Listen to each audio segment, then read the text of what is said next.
Here my latest digs, sleeping in this I don't know, temple, I guess. So here's the bed. As you can expect, very simple on the floor. Luckily I don't mind sleeping on the floor.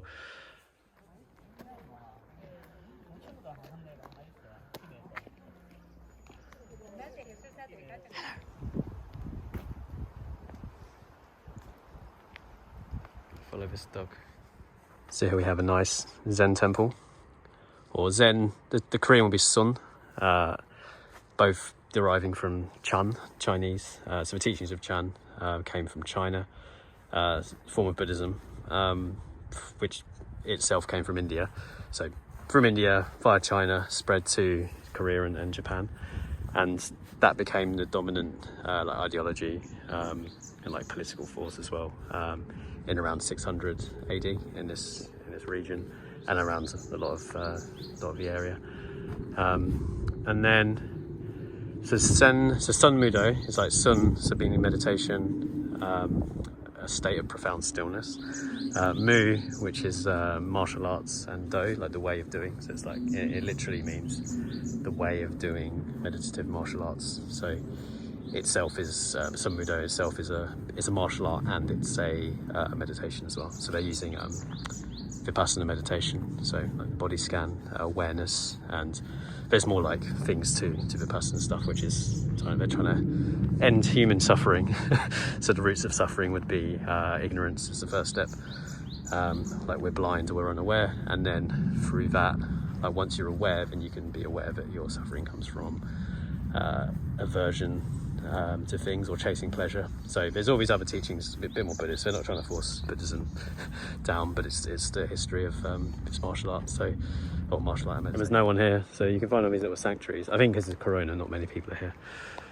Oh, we've got some again proper training bag.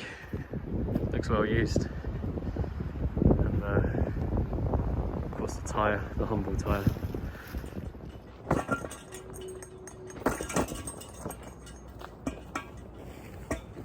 The evolution of it is kind of the Buddhism part from India came from the meditation, and I mean you go to India you see a lot of people that just focus on the meditation side, so they neglect their physical vessels and they just meditate all day.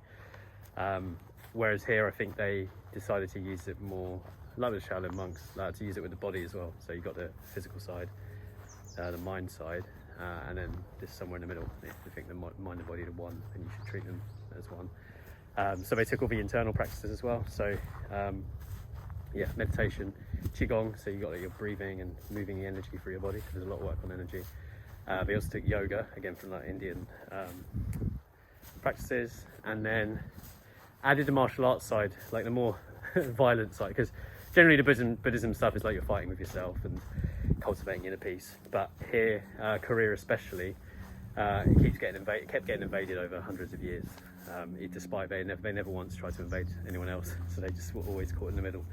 So the monks decided to become, I guess, like warrior monks. So they trained the martial arts on the side, and then the more recent history of it, like with a lot of Korean martial arts, when the Japanese came over in 1910, they tried to squash all Korean arts basically. So it drove the monks up the mountains, or martial arts became very underground.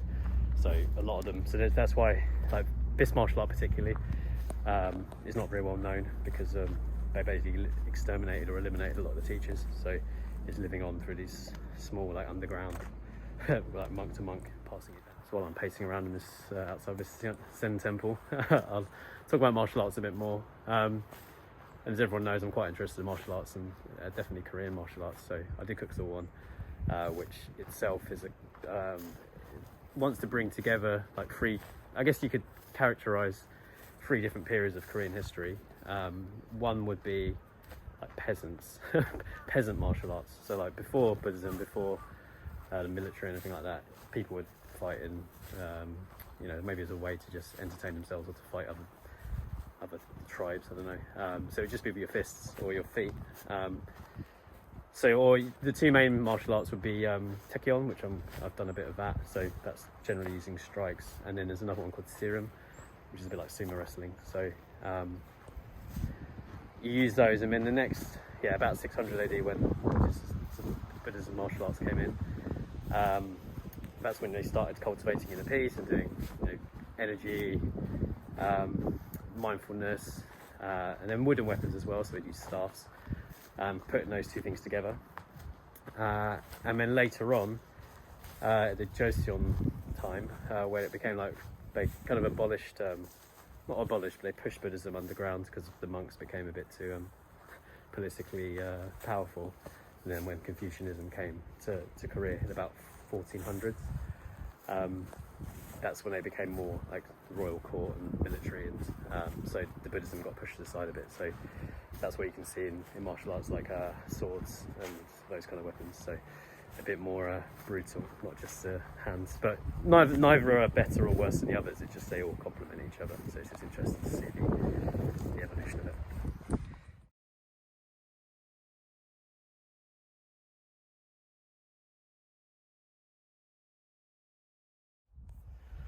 Love this stick as well, or scepter, I don't know, what do you call it?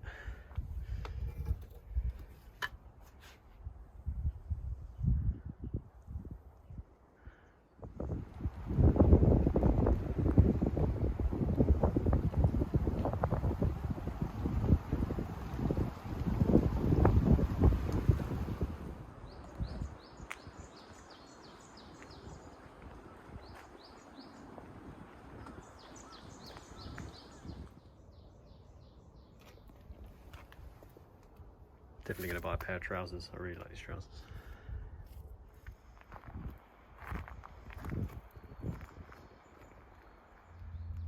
Just going to ring the big Dharma bell. Always wanted to ring one of these.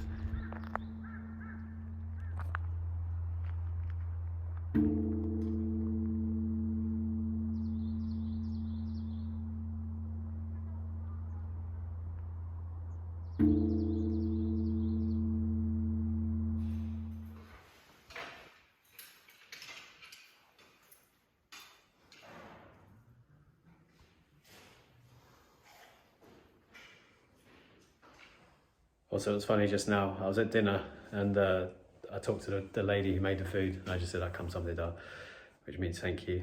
And then she just looked at me deadpan and went, "Namcha yocha," which means boy or girl. So she was just asking if I was a boy or girl.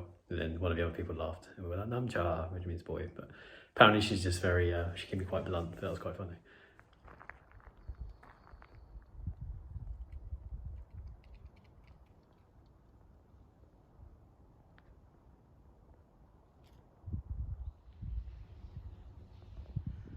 So this is the main school where people train at. I did the meditation here earlier. About to have a session now, but what a nice location.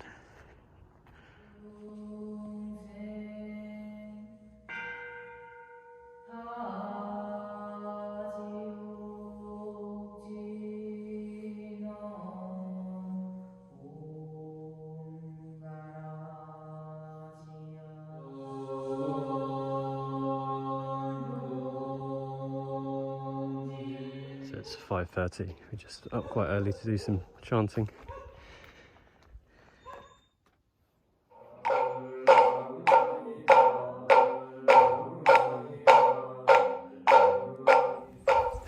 Another lung-busting climb. See a Buddha from the 9th century. I think apparently the only one in Korea like this. Stone Buddha. Okay, I made it. Heavy breathing again. Apologise. Air's a little bit thin, but amazing view.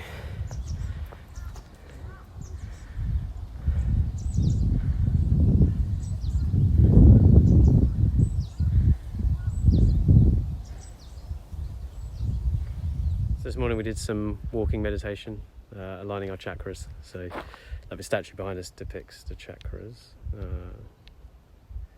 So just keeping everything in line and being mindful. So that's quite nice. It was about 7 in the morning, and about 5:30 we were doing some chanting, and then after that we did some sound meditation as well. So all different kinds of meditation. It's really good. And then linking that with a yoga stretch session afterwards, and then we did some martial arts, and then ate, and now I'm leaving. So very quick trip come to an end, but I might come back here. It's really nice, and it's really quiet as well. Not many tourists, and like I'm the only person around for it. So quite into the elements as well. So the chakra stuff, each chakra represents an element as well. So like your root chakra around your perineum relates to earth, and then the one I keep talking about, the one in the belly that they go on about in Taekyon and house dancing, Den Tien, Sea of Ki, Sea of Chi, that's water. So when we were doing sound meditation, they were doing different sounds corresponding to different elements as well. So it would stimulate different areas. I mean, you've got your fire, which is around with your heart, and then wind, your throat, and then something else up here, the top one. So it was really interesting to see it used in this context. I guess I'm not that used to them. I've seen them in yoga before, but linking it with martial arts as well and movement was quite interesting for me. Love these poses. We didn't learn this pose, but I might adopt it. It's looking pretty buff actually.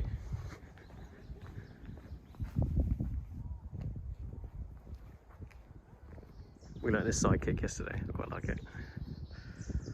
Shame we didn't get to do any swords, but get some inspiration from this guy. Bye bye Dharma bell.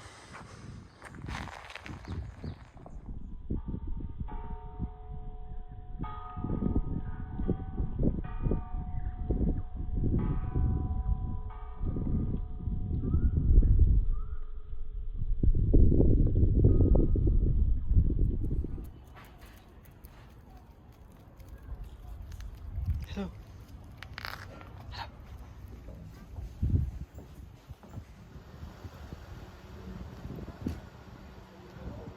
Surprised I've never seen this part actually. Tiramisu and a latte.